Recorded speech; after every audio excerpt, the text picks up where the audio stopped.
3 mai 2023, Madame, Messieurs, merci de suivre ce magazine Kiosque. 30e journée internationale de la liberté de la presse. Thème retenu cette année, la liberté de la presse comme métier de tous les autres droits de l'homme. Nous allons donc faire un état de lieu de la liberté de la presse en République démocratique du Congo avec nos invités dans ce plateau de Kiosque tout à l'heure. Autre sujet d'actualité, ce sont des documents qui circulent sur les réseaux sociaux, deux documents. Le premier, c'est le proforma au sujet des frais de location du stade de Martyrs pour la cérémonie de la sortie officielle de l'Union sacrée, 653 000 $ américains. Ça fait polémique sur la toile. Analyse et commentaires, c'est donc Kiosque. Un autre document, c'est le frais de mission débloqué quant à la mission de 9 ministres et un secrétaire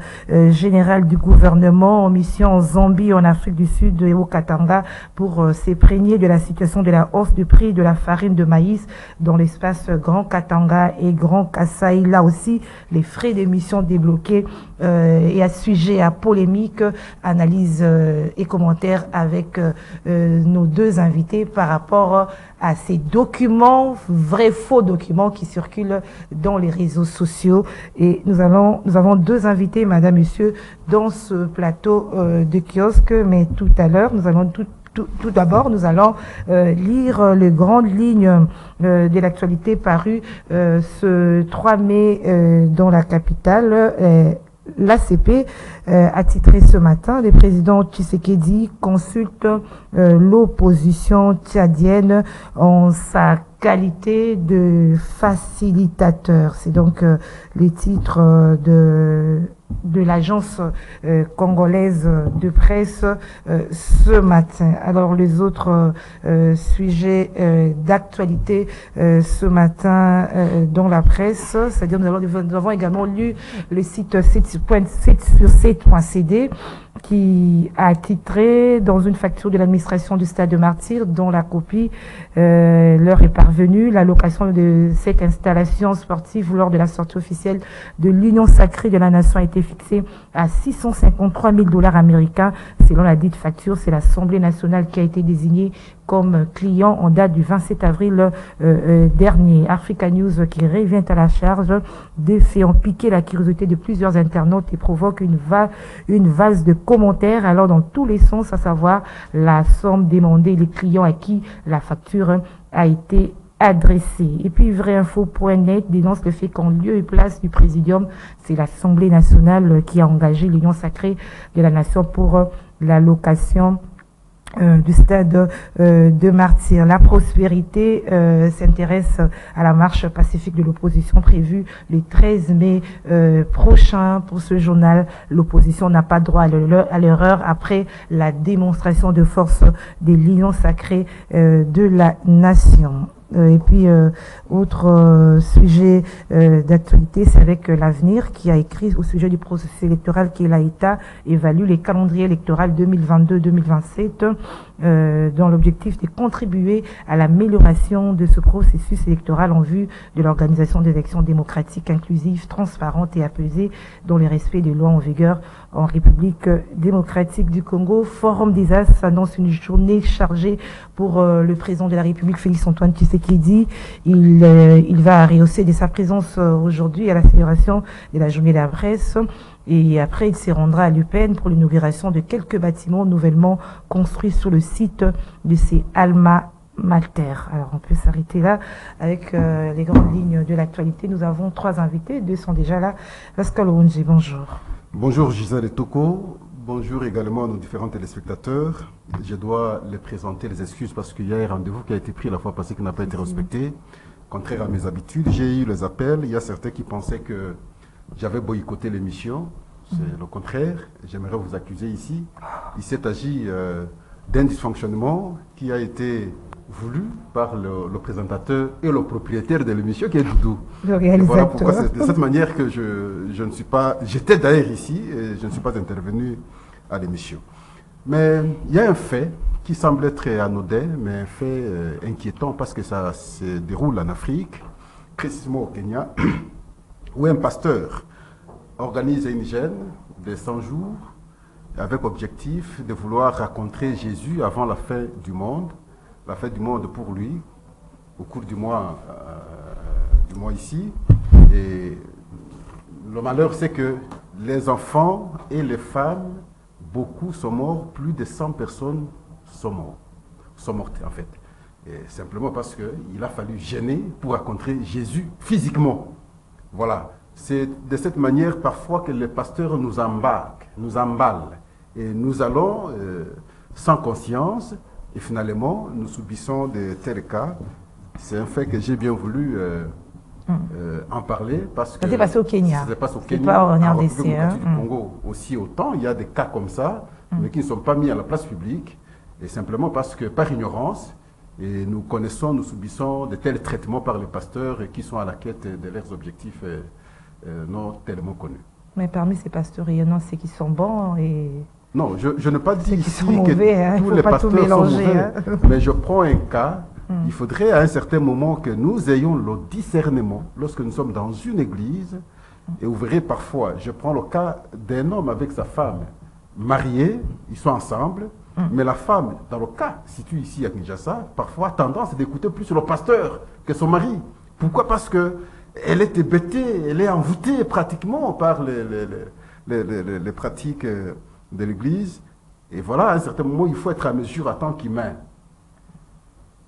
capable de discerner, savoir différencier le bien du mal, le vrai du faux. Et c'est simplement de cette manière qu'on peut avoir un agir responsable. Et même si on veut servir Dieu, on peut servir Dieu en responsable. Voilà. Que de croire rencontrer Jésus physiquement, parce qu'on vous dit, dans quelques jours, c'est la fin du monde, alors gênez pour rencontrer Jésus. Alors il faut gêner, et pendant plus de 100 jours, et c'est simplement après que vous allez rencontrer Jésus. Non, c'est inimaginable ça. Il faut juste le discernement et puis le Saint-Esprit. Alors, bonjour Serge Zika. Bonjour Gisèle, bonjour Akari, honneur aux dames. Pascal Oandji. Je n'ai pas su dire bonjour à mon frère parce que... Il fallait que je le présente d'abord. Et aussi à tous ceux qui sont en train de nous suivre ce matin. Bon, si vous m'accordez, je voulais dire un mot, parce que Pascal parle des religieux qui exploitent la naïveté et la foi des fidèles. Mais moi, je voulais faire un clin d'œil aux sœurs de la congrégation des Saint-Joseph de Turin. Nous sommes là à Kimbanseke, vers Mokali, qui s'occupe des enfants mal nourris, qui souffrent de méningite et tout le reste. Et ils étaient vraiment en proie à un problème d'espace parce qu'ils devaient étendre leur centre en vue d'avoir une grande capacité d'accueil. Il faut reconnaître que ces coins-là, Pascal, Mokali, Madaïla là-bas en montant, Mutukuti Nave, c'est plus de 3 millions d'habitants, presque. Alors, le seul centre, qui n'est plus un centre, c'est devenu vraiment un centre hospitalier, et ce n'est plus un centre de santé ordinaire, parce qu'il y a presque tous les services. Alors que le Lions Club Kinshasa, que dirige M. Bonaventure Moutonji, a fait un plaidoyer, et a demandé des fonds, et M. Arish Jactani, responsable d'Arish Hospital, s'est présenté avec un chèque de 40 000, qui est remis aux bonnes sœurs, pour l'achat d'une parcelle, et s'en suivra par la suite la construction et l'équipement qui seront totalement pris en charge par M. Arish selon sa promesse. Bon, on ne fait pas la publicité des individus, mais on parle d'une manière de concevoir la religion qui vient sauver d'abord le corps et puis les âmes, parce que le paradis, ça sera après. Si vous faites 100 jours sans manger, et inéluctablement vous rencontrez Jésus, et de manière irréversible, donc vous ne revenez plus. Et je ne sais pas, même les fidèles, quel est ce pasteur-là qui peut vous omnibuler au point de vous amener à ne pas vous nourrir 100 jours? Mais c'est impensable. Il y a eu 21 jours ici, mais... Est-ce que... Mais vous avez connu maman 100 jours ici aussi. Voilà, j'ai fait un clin d'œil à Mac Londi, son mari, un ami, alors un ancien de Canal qui me... Si, c'est un Canal qui... Mac Londi, tonton Mac, hein, un ami quoi, de longue date. Voilà, et tonton Jacou qui est devenu aussi pasteur. Je ne sais pas si vous demandez aussi aux gens de gêner, mais je ne pense pas que ce soit la meilleure. Donc, je voulais dire qu'aujourd'hui, le centre de Kimanteke va obtenir une nouvelle parcelle qui est avec le centre qui sera construit aussitôt que la parcelle sera achetée par l'entremise de Lance Club que dirige M. Bonaventure Moutonji Chilombo. Pour le bien-être de ces enfants. Des enfants de Kinshasa, ça m'intéresse, des enfants du Congo.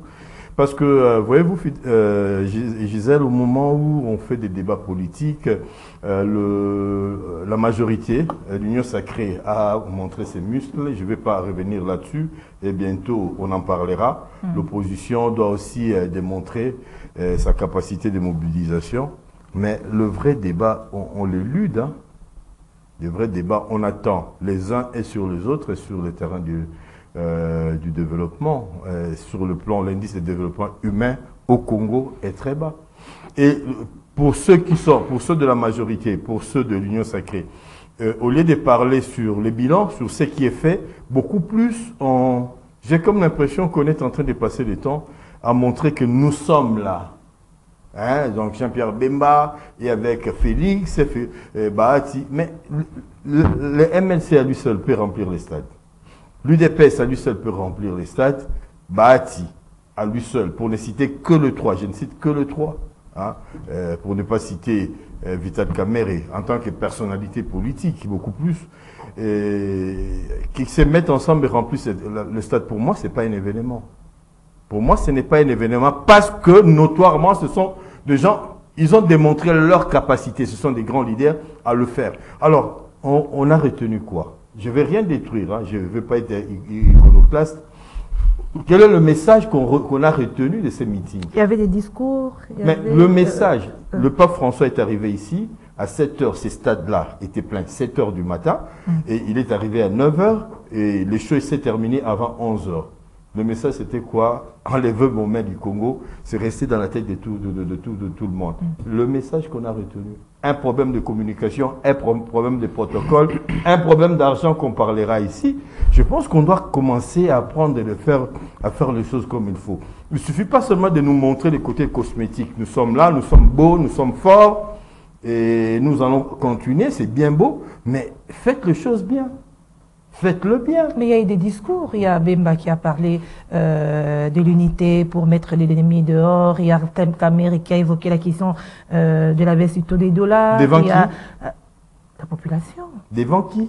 Au moment de prononcer les discours, les gens n'étaient presque pas là. Je compare aux alentours de midi, 13 h, et quand, vers les 15 h, les leaders sont arrivés, et c'était deux moments différents. Mais le message fort, c'est possible que vous reteniez le message de Jean-Pierre Bemba, possible. Mais qu'est-ce que Mbosso a dit? Qu'est-ce que Vital a dit? Qu'est-ce que les autres ont dit? Je pense qu'aujourd'hui, il est temps de structurer les choses, de structurer, que notre politique soit un peu structurée. Que ce soit pas seulement celle de la majorité aujourd'hui qui se forme et qui s'est émue en plateforme électorale, mais aussi l'opposition. Qu'est-ce que l'opposition propose en alternative de ce qui se passe maintenant, parce que l'opposition semble ne pas être d'accord sur tout, mais elle nous propose quoi? Quel est le projet de l'opposition, à part dire que ça ne marche pas, si les jeunes ont bouffé de l'argent, ainsi de suite? Non. Moi, je voudrais attirer l'attention les amis de l'Union sacrée qu'il y a des choses qui se font, notamment en ce qui concerne le développement humain. La dernière fois, je parlais ici de PEDEL, Programme de développement local, où il y a des choses qui se bougent beaucoup plus à l'intérieur. On construit des centres de santé, des écoles, des bureaux administratifs. Mais dans le stade, je n'ai rien entendu de cela, rien de cela. Rien. Alors que c'est sur ce terrain-là qu'on attend Félix. À la fin, celui qui sera comptable, c'est Félix Antoine Tshisekedi. Pas tous ces mondes-là. Pas tous ces mondes, beaux mondes. Alors personne n'a le souci de démontrer ce que Félix est en train de faire aujourd'hui. Le PDL est là pour démontrer. Il faudrait que ça donne un peu plus de la voix pour que les gens comprennent que il y a quand même des écoles qui se construisent, il y a quand même des centres de santé, des bureaux administratifs. Alors, on doit parler de nous, parce que vous avez quelque chose à répliquer par rapport à ce qu'a dit. Non, pas répliquer, je pense que c'est à compléter, parce que Je comprends Serge, c'est pas aujourd'hui que je découvre l'homme. Il fait une lecture, de mon point de vue, objective. Du fait qu'il s'interroge sur les évidences. De ce point de vue-là, je peux apporter quelque chose sur ce qu'il a dit, en toute réalité. Mais simplement, j'ai bien voulu votre recadrage, parce que comme vous dites, lorsqu'il s'interroge sur le message que l'Union sacrée, à travers la rencontre au Stade des Martyrs, a pu avancer, et vous avez dit clairement qu'il s'est agi de l'unité. Effectivement, même quand vous prenez le label de la structure, parle de l'Union, il s'est agi de l'unité. L'unité dans la construction de notre pays, l'unité dans la lutte contre, n'est-ce pas, les envahisseurs du Congo, l'unité dans l'organisation, demain c'est les élections, et c'est dans cette manière de s'organiser qui permettra que nous soyons forts. Mais il y a un fait. Le fait, c'est que, malheureusement, on ne saura pas faire tabula rasa. J'ai toujours réfléchi comment on peut avoir un autre homme politique. Et c'est compliqué en même temps parce qu'il n'y a pas moyen d'écarter tout ce qui existait avant. De quelle manière? Mais est-ce qu'on ne peut pas aussi réfléchir autrement pour que, ne fût-ce que par l'agir, qu'on ait un autre citoyen congolais qui fait la politique et qui fait la politique autrement? C'est de cette manière, de mon point de vue. Parce que quand vous regardez, c'est quelque part c'est la photocopie du FCC. Moi, à l'époque, lorsque l'OFCC organise ce genre de rencontre, c'était au stade Tata Raphaël. J'étais parmi les gens qui ont beaucoup critiqué. Et objectivement par là, je ne peux pas faire l'exception aujourd'hui. Parce qu'en toute réalité, je suis de l'obédience du pouvoir. Voyez-vous? Mais quand ça cloche quelque part, je dois dire, en tout cas, je ne suis pas d'accord. Le message a été correctement, de mon point de vue, lancé, parce que les gens ont compris qu'il s'est agi de la nécessité de l'unité pour le pays, mais avec qui? C'est là le problème. Pourquoi je dis avec qui? Je ne sais pas comment les gens changent de comportement. Tout ceux qui étaient hier avec Kabila, les vrais chanteurs au sens normal, contre qui le combat était mené depuis tout ce temps. Des gens qui, en fait, ce n'est pas Kabila en réalité, ce sont eux qui faisaient les idées sur Kabila. Et du coup, ils sont membres de l'Union sacrée. Je ne sais pas s'ils sont passés par quelle transition, par quel purgatoire, pour que finalement ils deviennent des bons hommes aujourd'hui qu'on peut estimer, travailler et aller avec eux. On a nettoyé leur mémoire. Et on va me dire, c'est la politique. Comme c'est la politique, on accepte, mais je veux qu'on fasse la politique autrement. Parce qu'avec ces gens-là, je ne pense pas, chez moi on dit, un coq mis bas, avec un bec courbé, quelle que soit la longueur du temps, ce bec ne changera pas. Donc il ne changera jamais. Je ne crois pas du tout à cet âge-là. Oh. Je ne crois plus trop. Je ne crois pas trop à cet âge-là changer. Au contraire, ils vont contaminer les autres. Oh. Malheureusement. Ça, c'est un point de vue. Et Pascal. donc, substantiellement, politiquement, c'est bon. Mais on mélange les bons fruits avec les mauvais. C'est là où ça devient, en tout cas, là, on peut avoir, là où moi j'ai eu la nausée, au fait. Mais je crois que le combat politique est bien lancé pour les élections à venir. Et Serge l'a dit. L'objectif n'était pas forcément de remplir le stade. Parce que quand je prends une personnalité comme Jean-Pierre Bemba au stade, il va le remplir. L'objectif n'était pas de remplir le stade comme s'ils avaient des difficultés pour remplir le stade. Non. L'objectif était de trouver un cadre pour formaliser cette unité en présence de tout le monde, devant le public, que nous, Congolais, aujourd'hui, nous avons pris la décision de cheminer ensemble pour tel objectif.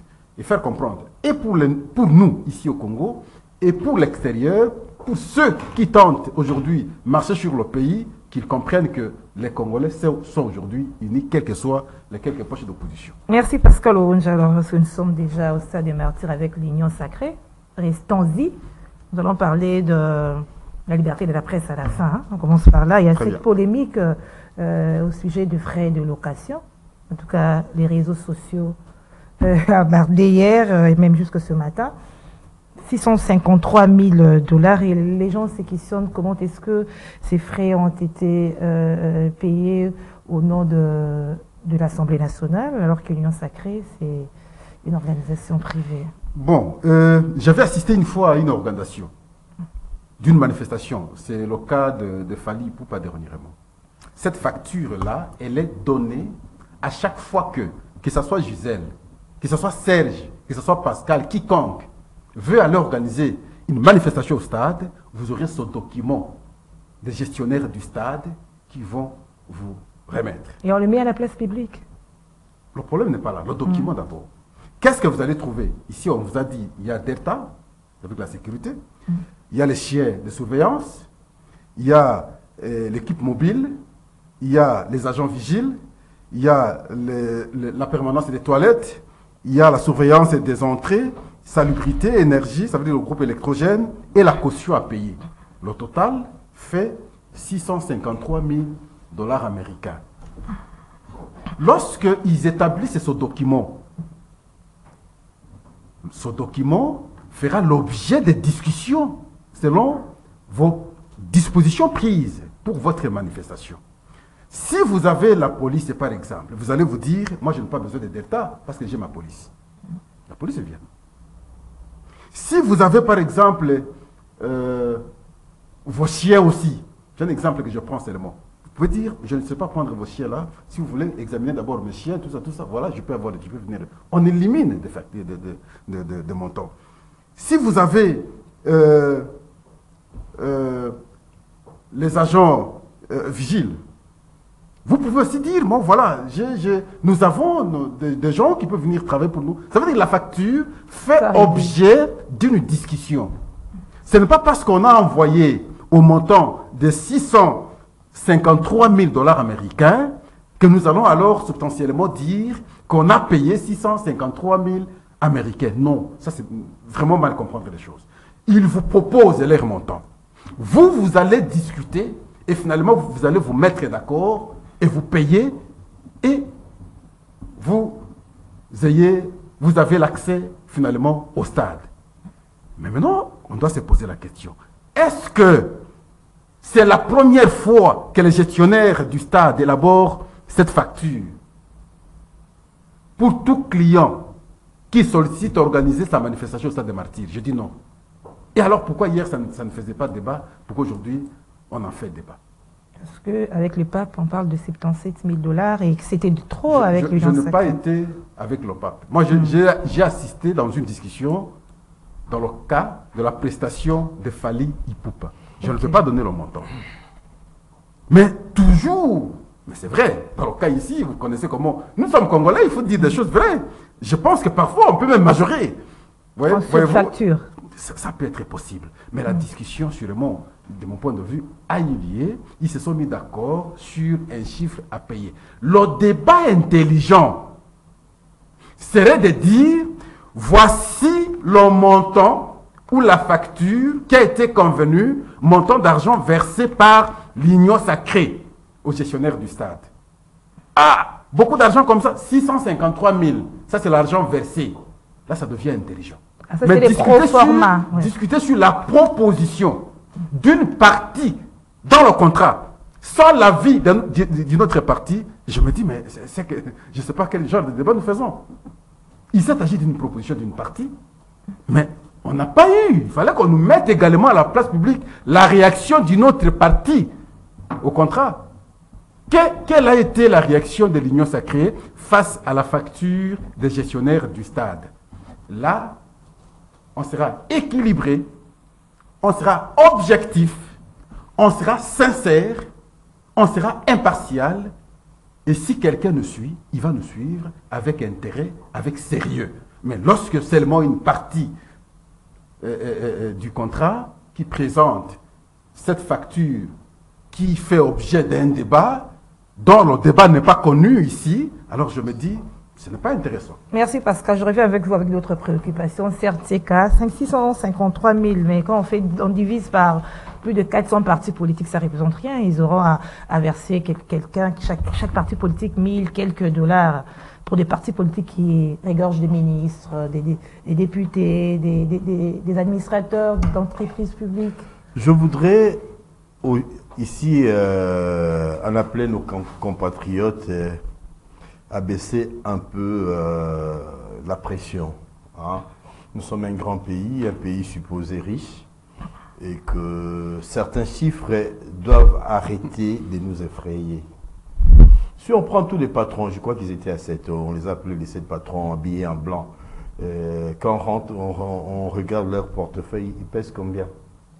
Les Bemba, les Mbosso, les Bahati, prenons-le individuellement comme personnalité, mettons-le sans mettre le président de la République là-dedans. Ce sont des riches, ce sont des millionnaires. Mais est-ce qu'ils ont puisé dans leur poche ou dans la caisse de l'État? Non, c'est-à-dire que ces chiffres-là, au regard des organisateurs, je dirais, est minimisable. Au regard des organisateurs. Et là, ce n'est qu'une partie des dépenses. C'était par rapport au stade, mais on n'a pas mis là-dedans manutention, transport. Pourquoi ça pose problème? Et c'est ça ce qu'on ne dit pas. Il y a deux choses. Vous avez dit au début là que ça a été libellé au nom de l'Assemblée nationale, si je ne m'abuse. Est-ce l'Assemblée nationale peut payer pour le compte de l'Union sacrée, qui est une organisation privée, des gens qui se sont mis ensemble pour... ce n'est même pas quelque chose qui regarde l'État congolais. Est-ce une institution normalement constituée peut payer? C'est là où ça pose problème. Et il y a aussi la suspicion. Les gens ont dit que les millions ont été sortis, notamment du Trésor public, pour soutenir cette activité. Qui aurait conditionnel? Je le mets au conditionnel parce que je ne sais pas avancer de preuves. Mais les gens, en voyant cette facture-là, ils se disent que ça a été déduit de ces grands montants de millions supposés accordés à l'Union sacrée pour cette manifestation. Il y aurait même mésattente parce qu'à un certain moment, la personne qui aurait perçu l'argent aurait fermé son téléphone. Quel est conditionnel? Fermé son téléphone et ça a créé une sorte de inamitié entre certains parce que j'ai suivi des reportages, des gens qui disaient bah mais il va payer ça 10 000, il va payer sauter. Bon, là, ce sont des choses qui peuvent être fabriquées, qui peuvent être sur l'Internet, on peut tout avoir. Il se pose à la fin, de manière globale, un problème d'organisation. J'ai parlé de problème de protocole. Et les organisateurs ont prévu l'arrivée du public à quel moment et l'arrivée des leaders à quel moment. Ces décalages-là n'a pas été en faveur de ces derniers, c'est-à-dire des organisateurs. Et puis, un problème de communication.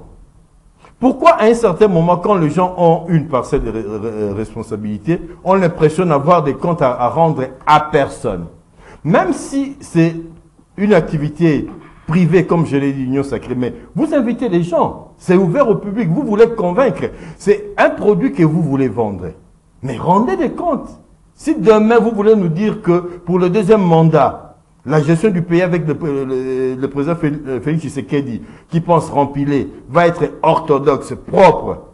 Mais commencez à nous dire où est-ce que vous avez eu l'argent, comment vous les avez dépensés, et puis ainsi de suite. Qui a géré quoi, qui a fait quoi, qui a promis quoi. Parce que de toutes les façons, nous vivons tous ici, dans ce pays, nous vivons tous dans cette ville. Tout se sait.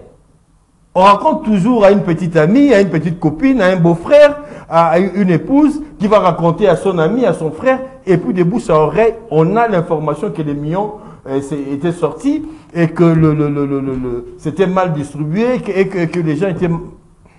Des promesses ont été faites auprès des pasteurs, auprès des associations. Les gens se sont mobilisés, parce qu'en ce qui concerne la mobilisation, c'est irréprochable parce que les gens étaient là. Mais seulement que, et je parle de ces décalages-là qu'il y a eu entre le moment où les stades étaient pleins et le moment où les stades a commencé à se vider. Pour dire que l'Union Sacrée doit faire un réglage, procéder très vite à un réglage. Prendre Pascal, mon ami, par exemple mon ami Pascal qui est là pour s'occuper de la communication. Quand je parle de la communication, c'est vraiment la communication. C'est-à-dire une redevabilité par rapport aux actions, par rapport à la gestion de l'argent aujourd'hui. Les opposants, les gens qui ne voient pas les choses de la même façon que l'Union Sacrée, sont en train d'exploiter ces côtés-là en disant que il y a eu une mauvaise utilisation de l'argent public. Alors, mais qui va contrôler ça? Qui va contrôler ça? Alors, Serge, pardon, je termine. Et si la facture a été vraiment établie au nom de l'Assemblée, si je dis si, alors c'est une bourde. Et je ne sais pas comment tous ces organisateurs n'avaient pas eu le temps de le constater. Et c'est des choses que je ne souhaite pas à l'Union Sacrée, parce que l'Assemblée nationale n'a rien à voir avec une organisation politique privée qui veut se préparer pour les élections. Même si elle est du côté du président de la République, mais elle reste quand même privée. Alors, Serge, si aujourd'hui cette somme effraie tout le monde, mais on a vu ce stade des manifestations des pasteurs, des églises, ils payent tous la même somme, et pourquoi ça n'effraie pas où ils souhaitent cet argent? Je vous dis, il s'agit de qui? Où est-ce que vous achetez et qu'est-ce que vous voulez faire? C'est-à-dire, quels sont les services que vous demandez? Là, vraiment, je nous demande à nous de nous décomplexer un peu par rapport aux chiffres. Le problème ne devrait pas se poser par rapport aux chiffres. J'ai dit, vous prenez tous ces patrons-là, vous les mettez ensemble. 653 000, c'est rien du tout. Ça représente rien. Je dis pas par rapport, hein, que mes propos ne soient pas transvestis. Je vais dire que, tout simplement, que, au regard des organisateurs de gens qui étaient là, cet argent ne représente rien. La question se pose.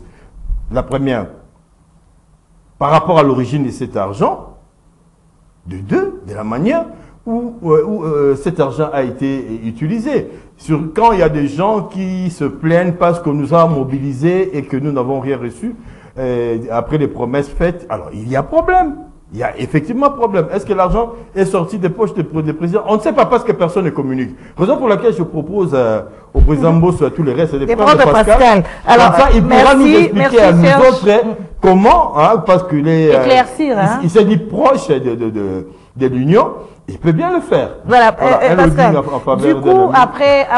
Du coup, après au sujet de cette polémique, justement, il y a eu grogne au niveau des agents du Stade des Martyrs qui sont vraiment pas payés ou mal payés. Ils ont manifesté. Vraiment, est-ce qu'on peut percevoir beaucoup d'argent, mais les agents ne se retrouvent pas? Là, c'est l'organisation interne. L'organisation interne à leur niveau.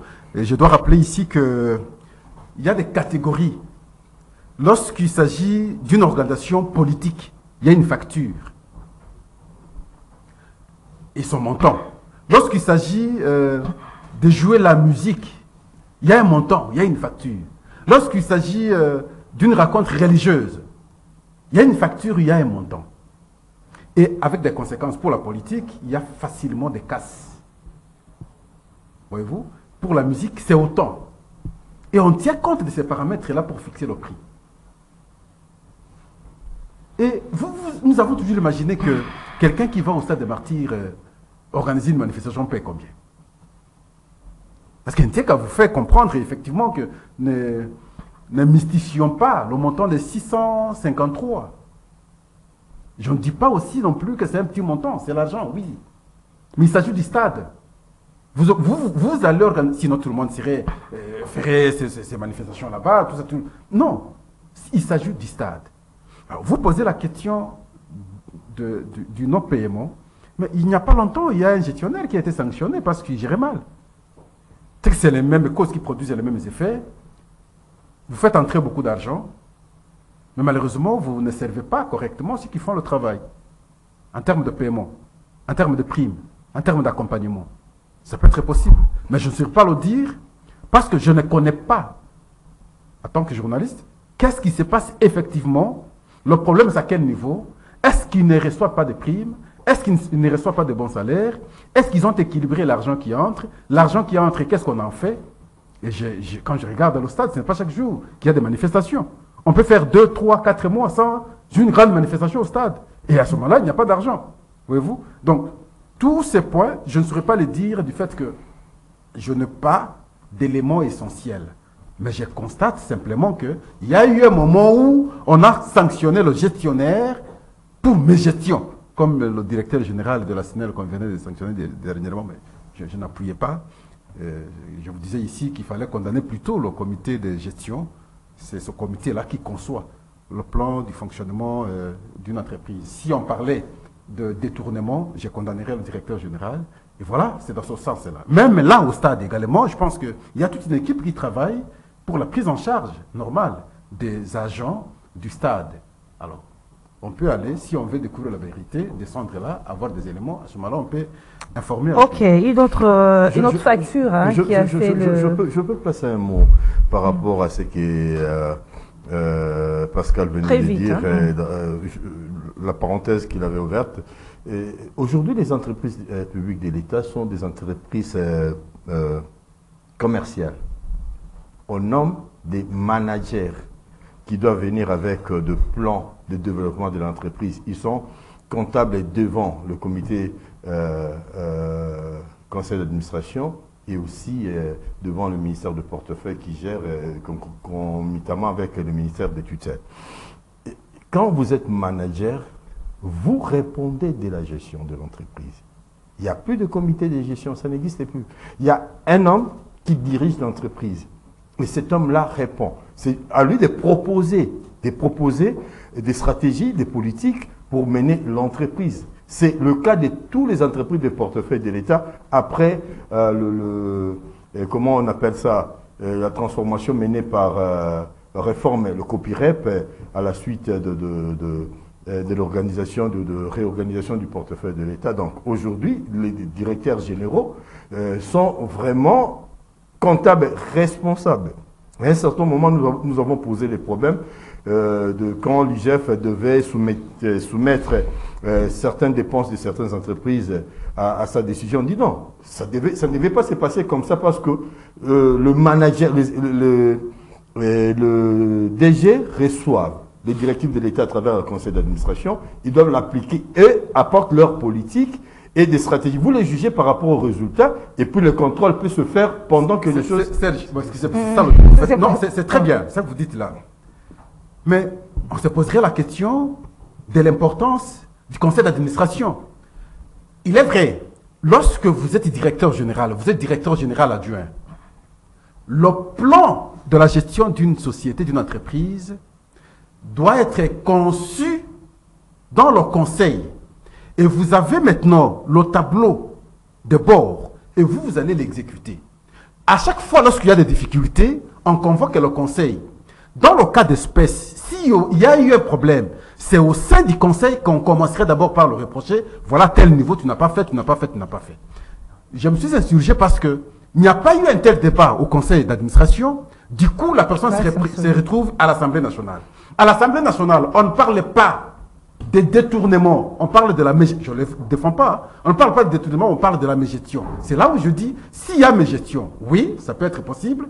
Mais en même temps, il faut maintenant chercher à comprendre quelle a été des orientations données par le conseil d'administration, ce qui a été exécuté, ce qui n'a pas exécuté, quels ont été les reproches, qu'est-ce qui se sont mis finalement d'accord, quels ont été les derniers reproches pour que finalement l'homme aille à l'Assemblée nationale pour être sanctionné de la parenthèse est fermée. La parenthèse est fermée. Je suis d'accord avec Pascal Ouandje, mais on ne peut pas limiter l'action de l'Assemblée nationale qui est souveraine, qui est notamment de contrôler le pouvoir et les entreprises. Si en fait, le travail de l'Assemblée nationale ne doit pas être subordonné à celui du conseil d'administration. Si à un certain moment, les honorables députés constatent qu'il y a un problème que les députés, les administrateurs ne voient pas, ils n'ont pas demandé la permission. Vous avez raison. Pardon. Les députés de Kinshasa n'ont pas vu ce qui s'est passé dans la gestion financière de Kinshasa.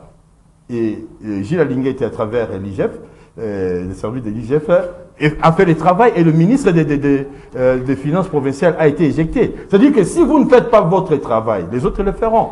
C'est une manière de dire. Une réalité. C'est important. Je parle de principe. Moi, je parle de Vous principe. parlez de principe, mais il y a une réalité que vous n'avez pas peut-être bien perçue. Et c'est là le mal.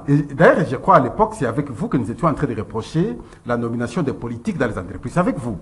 Mais le problème, c'est que dans le conseil d'administration, là, sur 10, vous trouverez 9 députés nationaux. Lorsqu'on ramène le débat à l'Assemblée nationale, les loups ne se mangent pas entre eux. Ils ne vont pas prendre parole. Autrement, ils ne vont pas condamner leurs collègues.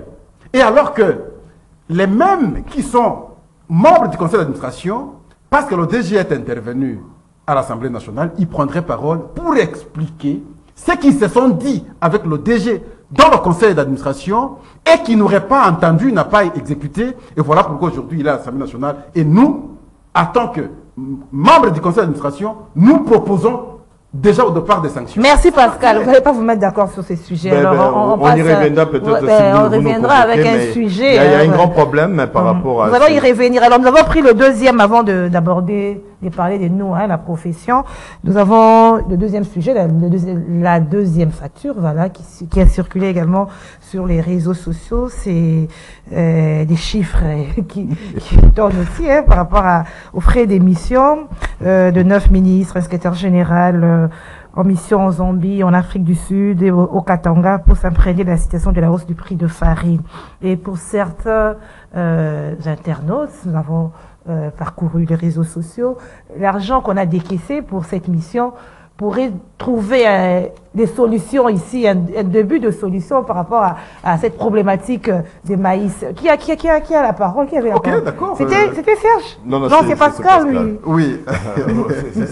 J'aime. Et tu as bien fait de me mettre ensemble avec Serge, parce qu'au moins, on parle les nations. Et en toute réalité, de vue, lorsqu'on entend, on condamne. Parce que c'est disproportionnel, selon votre analyse. Et l'argent qu'on a dépensé avec plusieurs ministres qui ont fait le déplacement pour une situation, et avec cet argent-là, on trouverait solution. Mais n'oublions pas en même temps que lorsque on a le budget, tout s'est planifié. Je suis ministre des hydrocarbures, n'est-ce pas? Sinon, je suis ministère des hydrocarbures. Moi, ministère des hydrocarbures, il y a des rubriques déjà prévues pour mon fonctionnement pendant une année. Tel montant pour les frais de mission. Tel montant pour ceci, tel montant pour ceci. À la fin de l'année, on évalue sur le montant qui a été alloué pour moi, le ministère des hydrocarbures, j'ai dépensé combien et c'est resté combien. Si j'ai fait des dépassements, prochainement, je sollicite quel montant pour que pendant l'année, mon travail soit correctement fait. C'est là l'intelligence. Est-ce que l'argent de la mission qu'ils ont pu, sinon des missions qu'ils ont pu effectuer, est sorti de quelle rubrique? Si chaque ministère sort l'argent de sa rubrique telle que prévue pour le fonctionnement de son ministère, rubrique telle pour les missions, et que ça n'a pas créé un dysfonctionnement dans le fonctionnement de son ministère, mais le problème ne se pose pas. Rubrique oui, planification oui, mais quand il y a urgence ailleurs, on ne peut pas. Ah, mais lorsqu'il y a urgence en même temps, il faut se déplacer pour trouver solution. Ça veut dire que si c'est dans le cadre prévu pour les dépenses d'un quelconque ministère et qui n'est pas allé au-delà de ce qui a été prévu pour lui pendant toute une année, je ne sais pas là où il faut condamner. Mais j'ai commencé par vous dire que l'intelligence, la logique, la citoyenneté voudrait en même temps qu'on tienne compte de ces petits montants-là dans chaque ministère qui puissent aussi aider les citoyens pour autre chose. Ça peut être possible. Voyez-vous? Bon, mais ici, qu'est-ce que vous voulez? Parce qu'il faut trouver solution. Est-ce que pour trouver solution, cette question de maïs, il faut que Serge, ministre des hydrocarbures, se déplace. Moi, Pascal, le ministre de l'Agriculture, je me déplace. Est-ce qu'il faut que tous les ministres se déplacent? C'est là où je me dis, c'est pas intéressant. On laisserait peut-être le ministre de l'Agriculture se déplacer et penser maintenant à la solution, venir au Premier ministre, faire des propositions pour qu'une solution soit trouvée. Alors, si on voit déjà des personnalités, ils sont en train de produire des maïs et les livrer dans des brasseries, est-ce que ça aurait été mieux de penser à produire localement que d'aller voir ailleurs? 9 ministres qui se déplacent pour aller négocier le maïs en Zambie et en Afrique du Sud. Voilà ce que la presse locale a rendu. La presse en ligne, quoi. En ces jours de liberté des presses, on en parlera, j'espère. Je pleure comme journaliste. Et je mal. Le journaliste n'est pas là pour faire la satire, pour caricaturer. Pour autant que nous sommes tous Congolais, nous devons avoir un peu de respectabilité pour notre pays. Ce qui représente notre pays, du moins. On peut les aimer, on n'est pas les aimer. Parce que demain, c'est X. IDPS qui a fait une trentaine d'années dans l'opposition, aujourd'hui a du mal à prendre pied dans le pouvoir parce que les habitudes étaient beaucoup plus ceux des opposants. Et aujourd'hui, on doit comprendre que l'opposition n'est pas une situation statique, ni la majorité au pouvoir. Ça peut changer à tout moment. Il y a 3 ministres qui se sont déplacés, ils sont en Afrique du Sud. Le ministre de l'économie, le ministre des vice-ministres, le ministre de l'industrie et le ministre des PME. Avec comme objectif échanger, faire des échanges dans ces domaines-là de PME et puis de l'entrepreneuriat, tout ce que vous voulez. Alors, si la presse congolaise trouve utile de dénigrer, parce qu'à la fin, c'est le pays qui est dénigré. Je parle en patriote, je ne parle pas en politique. Je ne parle pas en politique, je parle en patriote. Prends un malin plaisir à présenter notre pays de cette façon-là sur l'échiquier mondial, parce que la toile, vous êtes suivi, vous-même vous ne pouvez pas imaginer. Alors la différence est où entre le M23 et ceux qui prennent la plume pour écrire ce genre de choses? Merci Serge, alors on parle de liberté de la presse. Non, pardon. C'est très important qu'on le dise. Hein. Nous sommes journalistes et nous fustigeons ces genres de comportements. Parce que moi j'ai appelé quelqu'un qui est dans la délégation, je vérifiais l'information et il m'a dit qu'il n'y a que 3 ministres. Donc c'est lui qui a une information contraire avant la fin de l'émission qu'il appelle pour m'opposer l'argument contraire. On ne peut pas détruire les pays parce que nous sommes tous Congolais. On gagne quoi? Parce que déjà les générales Casse ont produit des maïs ici, on produit des maïs en Équateur, on produit des maïs au Kasaï et au Katanga. Mais je ne sais pas, on va, 9 ministres s'est déplacé pour négocier les maïs, mais c'est vraiment caricatural, c'est irrespectueux à mon sens. Alors, liberté de la presse, la journée c'est aujourd'hui. On doit vraiment en parler, hein, Serge Tseka, avant de boucler ce magazine. Noro Nzambe, état des lieux de la liberté de la presse. Qu'est-ce qu'il faut faire, qu'est-ce qu'il faut dire par rapport à la liberté de la presse? D'abord, il n'y a pas de presse, de vraie presse, d'exercice de presse dans la pauvreté. Les journalistes congolais est pauvre. On va parler de la liberté de presse. Mais quand quelqu'un te donne un feuille de chou, il te paye pour le publier, mais vous allez le publier parce que vous avez faim. La plupart les journalistes, aujourd'hui, c'est une espèce en voie de disparition parce que nous sommes tous muets en caisse de résonance. Nous venons ici répercuter les opinions. Vous voyez les journalistes s'insulter, se rentrer dedans, se tabasser, devenir des ennemis, s'entre-accuser devant la justice, devant la commission des disciplines de l'UNPC. Pourquoi? Derrière, si vous regardez, il y a le patron qui paye, qui apporte l'argent. C'est cette presse-là, c'est la presse de notre pays. Et si on doit parler liberté de la presse, on doit commencer par corriger. Le cas d'espèce, 9 ministres se déplacent en Zambie et en Afrique du Sud pour négocier les maïs. C'est écrit par des journalistes, c'est par nous. Cette fois-là, nous le prenons nous-mêmes. C'est par nous. C'est les gens de journalistes que nous sommes. Aujourd'hui, au fleuve Congo, le ministre Mouyaya organise une cérémonie à l'occasion, mais ça c'est cosmétique. On est en train de repeindre, mais qu'est-ce qui est dans la tombe exactement? Des ossements. Qu'est-ce qu'il y a dans la tombe? Des moutons noirs. Qu'est-ce qu'il y a? Il y a tout sauf des journalistes. Est-ce que cette loi-là, que je n'ai pas eu l'occasion de lire, peut-être qu'elle va être vulgarisée, donnera aux journalistes l'opportunité de vivre en tant que dignement, pas de coupage, pas d'être des caisses de résonance de telle ou telle excellence, Et c'est notre débat de merci Serge. Alors Pascal, vous émettez aussi votre... C'est ça la liberté de la presse. La vraie Mm-hmm. liberté de la presse, c'est en dehors de la pauvreté. Tant qu'il y aura cette pauvreté, on peut prendre toutes les lois, les journalistes chercheront les moyens de vivre. Voilà, alors Pascal. Bon, je n'ai que 3 points. Le premier, c'est, je propose vite la vulgarisation de la loi sur la liberté de la presse. La loi dite aujourd'hui Mouyaya. Parce que là, il y a une disposition qui redéfinit le journaliste. Parce qu'hier, je vous engageais le débat ici, on définissait le journaliste, c'est comme toute personne qui vit de l'information. Mais aujourd'hui, avec cette loi, il faut avoir fait les sciences de l'information, de la communication de l'information, niveau graduat ou licence, pour être accepté comme journaliste. J'attends la vulgarisation de cette loi, ce sera une bonne chose. Deuxième chose, je félicite le régime parce que, en termes d'arrestation des journalistes délibérés par le régime, n'est pas fait aujourd'hui. Et si un journaliste est arrêté, c'est parfois parce qu'il s'est comporté contre un quelconque individu. Mais il n'y a pas d'arrestation des journalistes, et même pas trop de cas de meurtre, comme on connaissait dans le passé. Je dis, il faut aller encore de l'avant pour protéger ce corps. En tout cas, en toute réalité, aujourd'hui, il y a la calmie, il y a un grand changement que tout le monde peut observer. Troisième point, c'est... Je m'insurge contre ceux qui veulent récupérer mon concept journalisme engagé. Et je dois vous rappeler ici que si je l'ai évoqué à son temps, on était en débat avec mon confrère, c'est lorsqu'il y avait le débat sur le changement de la Constitution. Et sinon, on voulait toucher aux dispositions intangibles de la Constitution.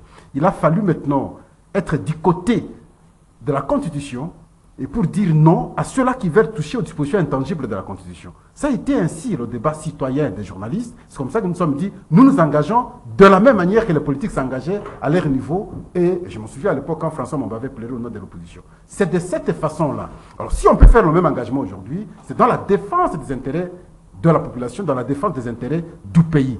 Pas autre chose, pas à dénaturer, pas à chercher la paternité. Et voilà, le concepteur, le géniteur, il s'appelle Pascal Ouonje. Merci voilà. Pascal. Merci pour la publicité. Oh, merci Siantseka. Merci à l'équipe technique. Merci à Moron Djambé, Karine et Bébé. Merci à Doudou Montiri, le coach, l'homme de Mongafula. Madame, Monsieur, fidélité secteur, je vous remercie. Nous nous retrouvons demain à la même heure avec le même plaisir. Au revoir.